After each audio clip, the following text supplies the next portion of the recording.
Assalamu alaikum wa rahmatullahi wa barakatuhu. This is Tariq. How to make sentence in English? How do you make a sentence? What is needed for a full sentence? What is needed for a full sentence? और बच्चे अक्सर इसमें परेशान रहते हैं कि जुमला कैसे बनता है, जुमला किस तरह लिखा जाता है और जुमला बनाने के लिए क्या क्या चीज़ों की ज़रूरत पड़ती है और फुल हमें कैसे पता ये सही भी है या गलत है। तो इन सब बातों का आज हम जिक्र करेंगे, इन तमाम बातों को आज हम डिस्कस करेंगे इस वीडियो में। और दो सरप्राइज़ हैं आप लोगों के लिए। पहला सरप्राइज़ मैं यहीं बता देता हूँ और दूसरा सरप्राइज़ सिर्फ दो स्टूडेंट्स के लिए जो असाइनमेंट्स करते हुए 1 साल से आ रहे हैं, उनके लिए एक सरप्राइज़ है और एक सरप्राइज़ सबके लिए है। वो है from this week I am going to start first year accounting. मैं इस हफ्ते से शुरू करने वाला हूँ 11वीं जमात की अकाउंटिंग। फर्स्ट सरप्राइज़ ये है कि मैं इस हफ्ते से अकाउंटिंग शुरू कर रहा हूँ और दूसरा सरप्राइज़ एंड में आपको बताऊंगा इंशाल्लाह। चलें शुरू करते हैं। सबसे पहले तो सेंटेंस होता क्या है ये ज़रा समझ लें। अल्फाजों के मजमूए को सेंटेंस कहते हैं, लेकिन उसमें सेंस होना ज़रूरी होता है। याद रखिएगा, कोई ऐसा जुमला जिसका कोई सेंस नहीं बनता वो सेंटेंस में नहीं आता। दूसरी डेफिनेशन में क्या बता रहा है देखें कि शुरू होता है कैपिटल लेटर से यानी बड़े अल्फाज से, और उसमें फुल स्टॉप होना चाहिए या क्वेश्चन मार्क होना चाहिए या कोई भी ऐसी चीज़ जो जुमले को ख़त्म करने के लिए लिखी जाती है वो होनी चाहिए। और इस जुमले में लाजमी दो चीज़ें होना लाजिम है, एक सब्जेक्ट और एक वर्ब, यानी सब्जेक्ट और वर्ब होना लाजिम है। लेकिन कुछ लोग कहते हैं अगर सब्जेक्ट नहीं भी लिखा हुआ तो फिर भी चल जाता है, लेकिन उस जिसमें सब्जेक्ट नहीं लिखा होता उसमें सब्जेक्ट हाइड होता है यानी छुपा होता है, वो हमें पहचानना होता है। चलें इसको अब प्रैक्टिकली तरीके से समझते हैं ये है क्या। डेफिनेशन पढ़ने से कुछ भी नहीं आता, चले शुरू करते हैं। सबसे पहले सब्जेक्ट क्या होता है इसको देखते हैं। Doer of an action is called subject. कि सब्जेक्ट क्या होता है, जो काम करने वाला या जो काम कर रहा हो, जो शख्स भी काम कर रहा होगा, जिसकी बात हो रही होगी वो सब्जेक्ट होगा। जैसे मिसाल के तौर पे there are 7 subject, most popular 7 subject मैं आपके सामने पेश कर रहा हूँ। पहला आई, मैं, वी, हम, यू, आप या तुम, दे वो सब या वो लोग, ही वो लड़का, शी वो लड़की, और इट ये तमाम अगर कहीं भी नज़र आएंगे तो समझ लें ये सब्जेक्ट है। सही है। सिर्फ यू अगर आखिर में नज़र आ रहा है तो वो सब्जेक्ट नहीं होता, ऑब्जेक्ट होता है। अब ऑब्जेक्ट क्या होता है इसको छोड़ दें अभी। सिर्फ यही सब्जेक्ट 7 नाम जो मैंने अभी आपसे लिए, I, you, we, they, he, she, it, यही सिर्फ सब्जेक्ट नहीं होते, बल्कि कोई भी नाम सब्जेक्ट हो सकता है।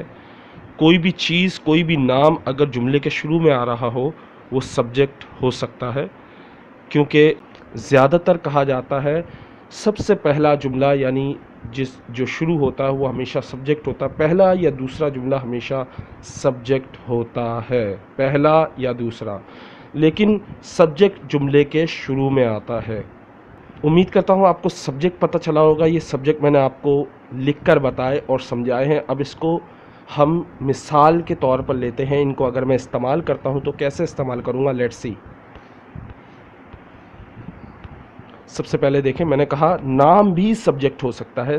Karachi is the biggest city of Pakistan. Karachi जो है पाकिस्तान का सबसे बड़ा शहर है। इसमें कराची क्या है, सब्जेक्ट है। आई गो टू मार्केट, मैं बाज़ार जाता हूँ। इसमें आई जो है मैं, जा कौन रहा है, मैं जा रहा हूँ, तो मैं क्या है, सब्जेक्ट है। यू गो टू मार्केट, तुम बाज़ार जाते हो। आई गो टू मार्केट, मैं बाज़ार जाता हूँ। So here is I is a subject because we are talking about I, हम बात कर रहे हैं आई की। तो जब हम जिस बंदे की बात कर रहे होते हैं, जो काम कर रहा होता है वो सब्जेक्ट होता है, करने वाला सब्जेक्ट कहलाता है। तो आई यानी मैं बाज़ार गया हूँ या मैं मार्केट गया हूँ, तो मैं क्या हुआ, सब्जेक्ट हुआ। दूसरे जुमले में यू गो टू मार्केट, तुम बाज़ार जाते हो, इट मीन्स तुम्हारी बात हो रही है, आपकी बात हो रही है, आप बाज़ार जाते हो तो you are the main person, so you are the subject, so you is a subject. Okay. Third, तीसरा देखें, वी गो टू मार्केट, हम बाज़ार जाते हैं, तो वी क्या है, हम। कौन बाज़ार जा रहा है, तुम जा रहे हो, वो जा रहा है, ये जा रहा है, हम जा रहे हैं, तो हम क्या होगा, हमारी बात हो रही है तो हम सब्जेक्ट होगा, वी यहाँ पर सब्जेक्ट है। दे गो टू मार्केट, वो लोग बाज़ार जाते हैं या वो बाज़ार जाते हैं। तो यहाँ क्या, वो लफ्ज़ जो आ रहा है एक से ज़्यादा के लिए, तो ये जो वो है यहाँ पे सब्जेक्ट है, लेकिन एक से ज़्यादा। Okay. He goes to market, don't ask me why have I added ES form after go, because ये सवाल का जवाब मैं आपको नहीं देने वाला, क्योंकि अगर आपने प्रेजेंट सिंपल नहीं पढ़ा, यानी प्रेजेंट इंडेफिनिट नहीं पढ़ा कि SES कहाँ कहाँ आता है, तो आपको माज़रत चाहता हूँ, आप मेरी प्रेजेंट इंडेफिनिट की वीडियोस देखें तो आपको पता चल जाएगा SES कहाँ लगता है। चले, ही गोज़ टू मार्केट, वो बाज़ार जाता है। शी गोज़ टू मार्केट, वो बाज़ार जाती है। यहाँ पे वो जो है वो सब्जेक्ट है। फ़र्क इतना है, पहला जो वो है वो लड़के के लिए इस्तेमाल हो रहा है और दूसरा जो वो है वो लड़की के लिए इस्तेमाल हो रहा है, क्योंकि ही जो है वो लड़के के लिए इस्तेमाल होता है, शी जो है वो लड़की के लिए इस्तेमाल होता है, और ये दोनों क्या कहलाते हैं, सब्जेक्ट कहलाते हैं। नेक्स्ट देखें, इट रेन्स, बारिश होती है। जब हमें कोई चीज़ का जिक्र करते, किसी भी चीज़ की या जानवर का जिक्र करते, तो हम इट का लफ्ज़ इस्तेमाल करते हैं, और इट का जब लफ्ज़ इस्तेमाल करते हैं ये एज अ सब्जेक्ट इस्तेमाल होता है अगर ये जुमले के शुरू में हो।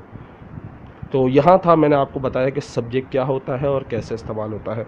अब बात करते हैं, मैंने आपको कहा था सब्जेक्ट ज़रूरी नहीं, ये ज़रूरी नहीं कि जुमले में सब्जेक्ट लाजमी आए, सब्जेक्ट छुपा होता है। अब आप बोलेंगे सर छुपा हुआ मतलब क्या, नज़र नहीं आएगा। छुपा से मुराद आपको नज़र नहीं आएगा, इनविजिबल है। Okay. So go there, come here, shut up, ये तीन जुमले मुझे कॉमन, एक ये गो देयर वहाँ जाओ, कम हेयर यहाँ आओ, शट अप अपना मुंह बंद रखो, इन तीनों को आप किसको बोलते हो, ज़रा सोच के बताओ। आप अपने सामने वाले बंदे को बोलते हो, सामने वाले बंदे को आप इंग्लिश में क्या बोलते हैं, यू।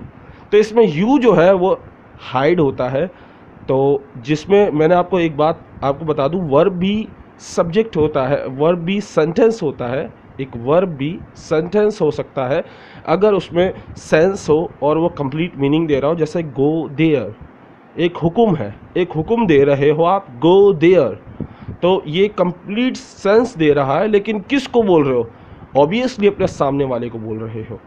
तो वर्ब होना लाजिम है, हर चीज़, कोई चीज़ ना हो लेकिन एक चीज़ होना लाजिम है जुमला बनाने के लिए, वो है वर्ब। ओके। उम्मीद करता हूँ आपको सब्जेक्ट समझ आ गया होगा। आप बात करते हैं वर्ब की। व्हाट इज़ वर्ब, पहले ही तो इसकी डेफिनेशन समझ लें। A word that shows an action and state. Verb वो होता है जो जाहिर करता है किसी भी हरकत को या किसी भी जज्बात या किसी के होने का। कोई भी चीज़ होना या किसी भी चीज़ का मौजूद होना, किसी भी चीज़ का करना, वो वर्ब कहलाता है। फॉर एग्ज़ाम्पल, मिसाल के तौर पे, there are two types of verb, first action verb and second state verb. Action और स्टेट वर्ब की मैं अलग-अलग वीडियोस बना चुका हूँ, लेकिन बार बार बता के भी थक जाता हूँ, लेकिन फिर दोबारा वही सवाल होता है तो मुझे बार बार समझाना पड़ता है, डिटेल से बतानी पड़ती है बात। खैर, मैं आपको यहाँ पे दोबारा से डिटेल बता देता हूँ। एक्शन वर्ब उसे कहते हैं जिसमें कोई काम होता हुआ फिज़िकली तौर पे नज़र आता हो, यानी कोई काम हो रहा हो। फॉर एग्ज़ाम्पल, ज़रूरी नहीं है कि मैं सो रहा हूँ ऐसा जुमला होना चाहिए, नहीं। यानी फॉर एग्ज़ाम्पल, गो जाना, ये एक्शन वर्ब है। कम आना एक्शन वर्ब है। सोना, सोने में हिलते नहीं है लेकिन बंदे को नज़र आ रहा होता है कि आप सो रहे हो, तो सोने में कोई हरकत नहीं हो रही होती, लेकिन ये एक्शन वर्ब कहलाता है क्योंकि फिज़िकली तौर पर जो चीज़ नज़र आती है वो एक्शन वर्ब होता है, और जो फिज़िकल तौर पे नज़र नहीं आते वो स्टेट वर्ब होते हैं। जैसे आई लव यू, इसमें क्या है, लव क्या, जज्बात है, मोहब्बत है, इजहार मोहब्बत है।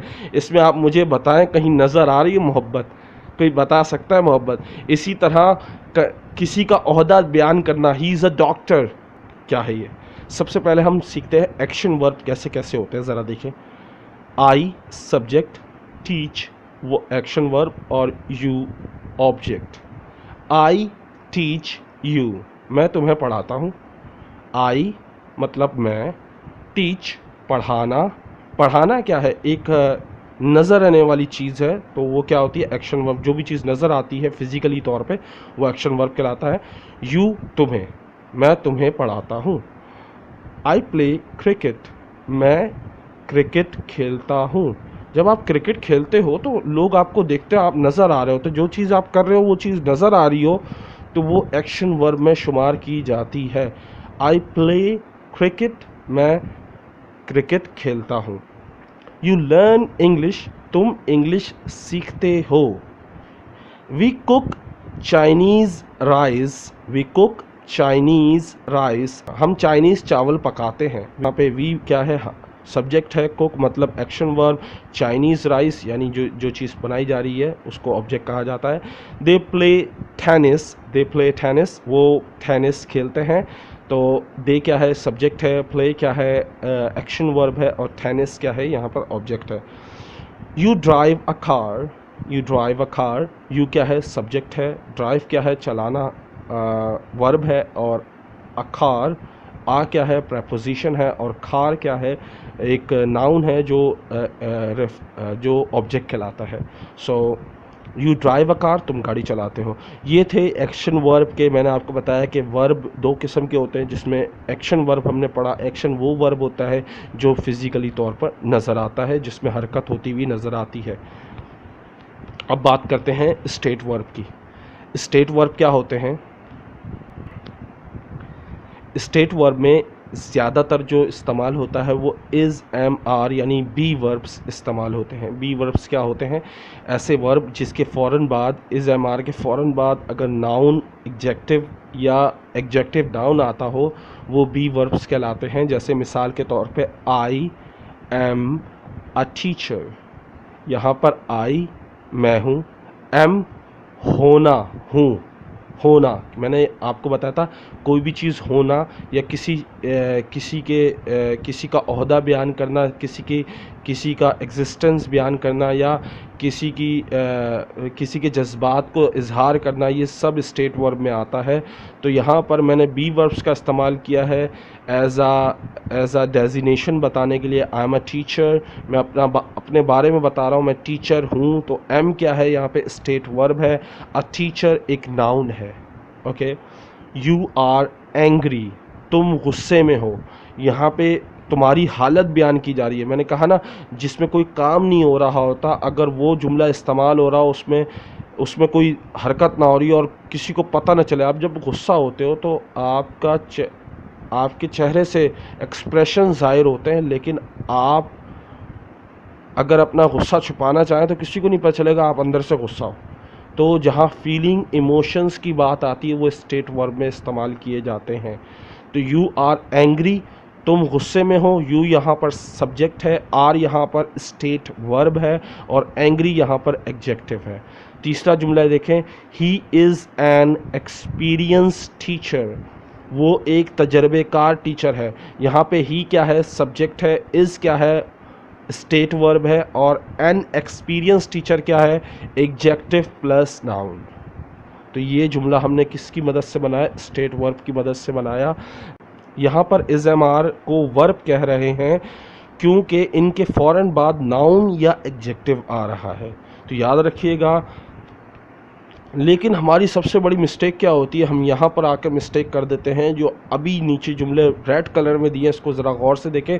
यहाँ पर मैंने स्ट्रक्चर लिखा है subject plus helping verb plus ING.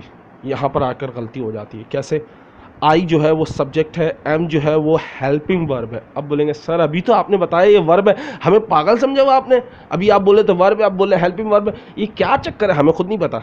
तो मैंने आपको बताया इज़, एम, आर के बाद अगर नाउन आ जाता है या एग्जेक्टिव आता है तो वो वर्ब होता है। लेकिन अगर इज़, एम, आर के बाद वर्ब आ रहा है, यानी जिसके साथ आईएनजी फॉर्म लगती है, तो वो लाजमी इज़, एम, आर वहाँ पर हेल्पिंग वर्ब कहलाते हैं, यानी वर्ब की मदद कर रहे होते हैं। आई एम टीचिंग, मैं पढ़ा रहा हूँ। ही इज़ लर्निंग, वो सीख रहा है। यू आर प्लेइंग, तुम बजा रहे, तुम खेल रहे हो, यू आर प्लेइंग, तुम खेल रहे हो। यहाँ पर is am are first form के साथ आईएनजी जो लगी हुई है, यहाँ पर is am are as a helping verb इस्तेमाल हो रहे हैं, क्योंकि वर्ब के फ़ौरन बाद अगर आईएनजी लगी हो और इससे पहले इज़ एम आर आ रहा हो तो इज़ एम आर को हम हेल्पिंग वर्ब कहते हैं। उम्मीद करता हूँ आपको सेंटेंस का पता चला होगा कि सेंटेंस में क्या क्या चीज़ें इस्तेमाल होती है, कैसे इस्तेमाल होता है और क्यों इस्तेमाल होता है।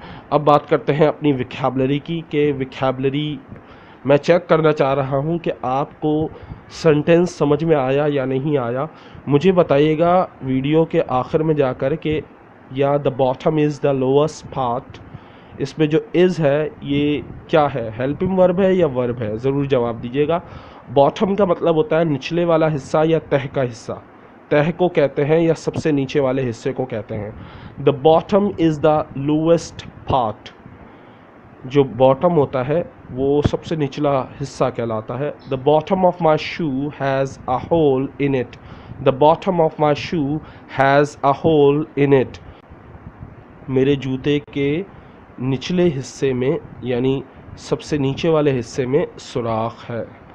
Now it's time for quote of the day, and before going to read this, I'm going to tell you, please Shabaz or Sumaira, please contact me because I am going to start listening classes for you। मैं आपको हर 2 दिन में यानी आपको 4 audios हर 2 दिन बाद send करूँगा, जिसे आपने सुनना है, और वो बेसिकली एक्चुअल ब्रिटिश एक्सेंट होगा जिसे आपने सुनना है तवज्जो से। 3 दफ़ा सुनने के बाद आपने क्या करना है, उन अल्फाजों को लिखना शुरू करना है। ये शुरू में मुश्किल होगा, ये जो लफ्ज़ हैं वो बहुत कॉमन है, ये भी मैं आपको बता दूं, जैसे ब्रेकफास्ट, जैसे कैट, फैट, रैट, इस तरह के लफ्ज़ होंगे जो आपने लिखने हैं। और 2 दिन बाद यानी एक दिन जैसे गुजर जाता, 24 घंटे में आपने मुझे लिख कर दिखाने हैं, फिर मैंने आपको सही वो लफ्ज़ देने हैं कि भाई इसमें ऑडियो में बोला क्या गया है, वो मैं आपको लिख के दूंगा कि पहली ऑडियो में ये लिखा हुआ, दूसरी ऑडियो में ये, और तीसरी ऑडियो में ये, चौथी ऑडियो में ये है। इससे क्या होगा कि आपका तलफ़्फ़ुज़ भी बेहतर होगा और आपको अंग्रेज़ की समझ आएगी, और जब अंग्रेज़ की समझ आ जाती है ना, समझो बोलना आ जाता है। मेन चीज़ ये होती है कि हमें उनका एक्सेंट समझ में आएगा तो हम बोलेंगे, और इससे क्या होगा, जब आप 6 से 7 दफ़ा सुनेंगे तो आपको आपकी ज़बान पे और आपके कानों में फ़िट हो जाएगा। जब आप 6 से 7 दफ़ा सुनोगे तो ये आपके ज़हनशीन हो जाएंगे, वो अल्फाज भी और उसका तलफ़्फ़ुज़ भी, और उसको आप अगर इमिटेट करेंगे यानी कॉपी करने की कोशिश करेंगे, उन जैसा बोलने की कोशिश करेंगे, तो अपने तलफ़्फ़ुज़ को भी अपना बेहतर बना लेंगे। तो आपने ये हर 2 दिन में मुझे लिख कर दिखाना होगा। यहाँ पर इसलिए नहीं मैं ये कर सकता क्योंकि वो कॉपीराइट है, मैंने वो कोर्स किसी से बोरो किया है ताकि आप लोगों को मैं लिसनिंग स्किल आपकी डेवलप करूं, क्योंकि आपको शायद ये पता ना हो कि सिर्फ़ और सिर्फ बोलना ही काफ़ी नहीं होता, सुनना बहुत ज़रूरी होता है, और सुनना सिर्फ नेटिव स्पीकर का चलता है और किसी का नहीं। अगर मेरा सुनेंगे तो इतना बेहतर इंग्लिश नहीं आएगी, ये मैं आपको 2 महीने में साबित करूँगा, क्योंकि ये कोर्स 2 महीने का है। मैंने आपको 2 महीने प्रैक्टिस करानी है लिसनिंग की, और तो मैं चाहता हूँ आप लोग हर 2 दिन बाद मुझे याद दिलाएं, सर 4 ऑडियोज़ आप सेंड करें ताकि हम वो लिख कर दिखाएं। टोटल 20 से 25 लफ्ज़ होंगे जिसे आपने 24 घंटे में लिखना है, सुनकर लिखना है। सही है, तो याद से मुझे कांटेक्ट कीजिएगा। मुझे या तो व्हाट्सएप पे कांटेक्ट करें या तो फेसबुक पे, मुझे नहीं पता आप लोगों में से कौन कहाँ पर है, मुझे मैं भूल जाता हूँ। ओके, सो लेट्स, क्योंकि ये आप लोगों की मेहनत का नतीजा है, मैंने सोचा आप लोग 1 साल से मेहनत कर रहे हैं, 1 साल से असाइनमेंट मुझे जमा करा रहे हैं, तो अब मेरा हक बनता है आपको कुछ देने का। It's my gift for you, but सिर्फ आप दोनों के लिए, क्योंकि मेहनत आप लोगों ने की है। जब 2 महीने गुजर जाएंगे तो ये अपॉर्चुनिटीज़ मैं दूसरों को भी दूंगा जो असाइनमेंट करके दिखाते हैं। मैं उस शख्स को कभी नहीं दूंगा जो मेहनत करता नहीं है। सॉरी, अगर एक दिन मेहनत करता है दूसरे दिन छोड़ देता है। आप लोग लगातार पूरे साल मेहनत करते रहो। जो ऐसे अगर 2 महीने भी मुझे करके दिखा दे जब तक आप लोगों का कोर्स ख़त्म होगा, मैं उसको भी ये कराऊंगा फ्री ऑफ कॉस्ट, कोई पैसे नहीं है इसके। ओके, सो चलें शुरू करते हैं आज का golden word. When the past comes knocking don't answer, it has nothing new to tell you. When the past comes, जब माजी आपके तरफ आता है, knocking यानी आपका गेट खटकाने, जब माजी आपका गेट खटखटाने आता है, डोंट आंसर, तो उसका जवाब मत दे, क्योंकि आप उसके साथ माजी में चले जाते हैं और गम और तकलीफ़ में मुब्तला हो जाते हैं। इससे बेहतर यह है it has nothing new to tell you, और उसके पास कोई नई चीज़ नहीं होती आपको बताने के लिए, कोई नया काम नहीं होता, वो आपको सिर्फ़ और सिर्फ माजियों की नाकामयाबियाँ दिखा के आपको अफसरदा कर देता है, आपको कामयाब होने से रोक देता है। तो उसका जो खटखटाया हुआ, जो खटखटा रहा है उसको खटखटाने दो, आप इसको इग्नोर करो और कोशिश करो कि अपनी ज़िंदगी को बेहतर से बेहतर बनाओ। और बेटा मैं आप दोनों से ये कहूँगा कि आप ही ये कोर्स अकेले नहीं कर रहे, मैं ख़ुद भी ये कोर्स कर रहा हूँ, तो मैंने पहले ख़ुद पर अप्लाई किया है और फिर आप लोगों के लिए ये सजेस्ट कर रहा हूँ, क्योंकि मुझे इससे फ़र्क पड़ रहा है। लेकिन मैं आपको एक बात बता दूँ, 20 वर्ड्स में, जैसे मैंने अपनी प्रैक्टिस की आज भी, तो 20 लफ्ज़ थे, 20 लफ्ज़ में से 3 लफ्ज़ मेरे गलत निकले। इतनी प्रैक्टिस करने के बाद भी 3 लफ्ज़ वो भी कॉमन थे, सिर्फ वो क्या, मैंने उसको तलफ़्फ़ुज़ उस जैसे मिलता हुआ जुमला, जैसे मिलता हुआ जुमला जो था ना वो लिख दिया, वो नहीं लिखा जो उन्होंने बोला था। ये एक अच्छा एक्सपीरियंस भी रहेगा आप लोगों के लिए और आपको मज़ा भी आएगा करते हुए।